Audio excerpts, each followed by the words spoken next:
আমি যে ভদ্রলোককে দেখাচ্ছি সেই ভদ্রলোকের প্রবলেম ছিল ট্রিমলিং, হাত পা কাঁপতো, অনেকদিন ধরে তার হাত পা কাঁপতো। সে এসছেন তারাপীঠ এলাকায়। কোথা বাড়ি, গ্রামের নাম? ডাবু।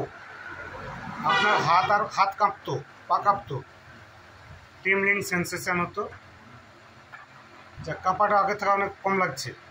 ঠিক আছে, এই ভিডিওটা আমি দেখাচ্ছি সাধারণ মানুষকে যে একবারের ওষুধে তার হাত পা কাঁপা কমেছে, 75% রিলিফ হয়ে গেছে।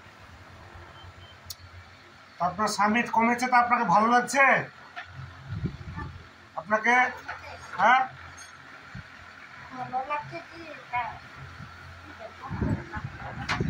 এখন আর কাঁপে না? একটা হাত সাফ করেন আপনি।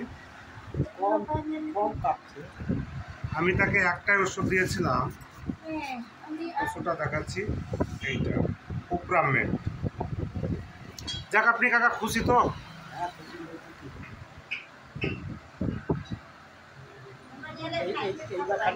খালি ঘুরছে।